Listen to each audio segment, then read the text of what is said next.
kembali lagi teman-teman bersama saya Diar di channel Diar Hudan. Kali ini saya akan mempresentasikan tugas yang dikasih oleh Ibu Laili, tugas perencanaan pengelolaan bangunan air minum dengan materi bab yaitu saringan pasir lambat. Oke, langsung saja saya akan menjelaskannya melalui PowerPoint yang sudah saya buat. Saringan pasir lambat. Saringan pasir lambat adalah saringan pasir yang digunakan pada awal teknologi pengelolaan air pada abad 19 dengan sistem inlet, jenis media pasir, sistem underdrain, dan sistem outlet. Kelebihan dan kelemahan saringan pasir lambat. Kelebihannya yaitu 1. Kualitas effluent lebih baik ketimbang saringan pasir cepat. 2. Dapat mengatasi fluktuasi kualitas effluent tanpa menurunkan kualitas effluent. 3. Biaya yang murah. 4. Biaya operasi dan perawatan murah karena tidak perlu impor peralatan. 5. Sistem pengoperasian dan peralatan yang mudah. 6. Tidak memerlukan peralatan dan material impor. 7. Tidak menggunakan air pencuci filter dalam jumlah besar. Untuk kelemahannya yaitu 1. Perlu lahan relatif lebih luas. 2.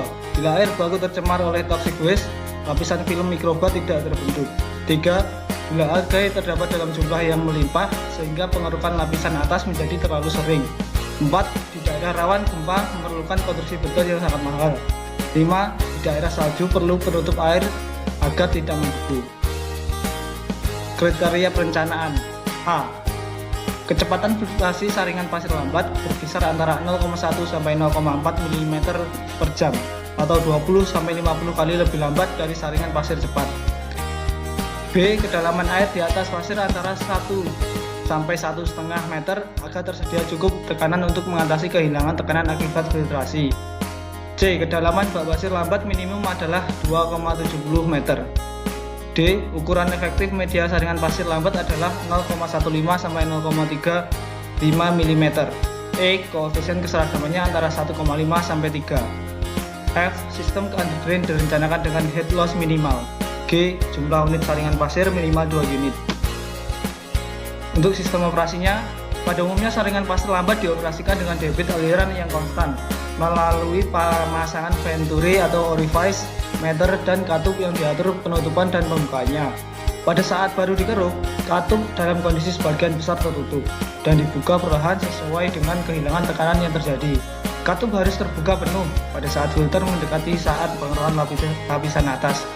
Kehilangan tekanan filtrasi sekitar 0,6 sampai 1,2 meter.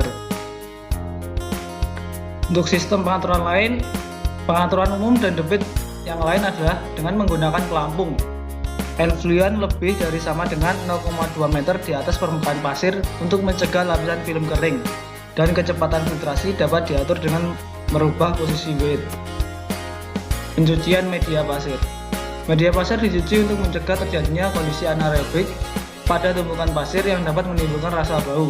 Setelah dicuci, pasir disimpan dan dikembalikan ke bak filter setelah kedalaman pasir mencapai kedalaman minimum.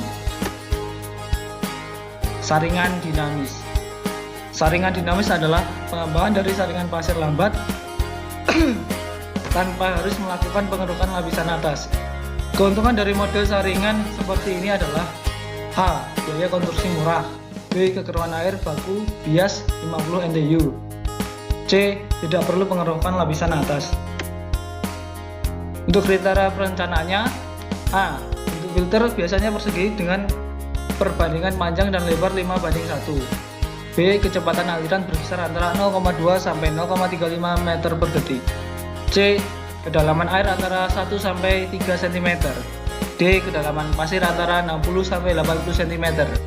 E. Koefisien keseragaman pasir antara 2 sampai 3. F. Kerikil bagian atas berdiameter 1 sampai 2 mm, sedangkan bawah 2 sampai 4 mm dan ketebalan 5 cm.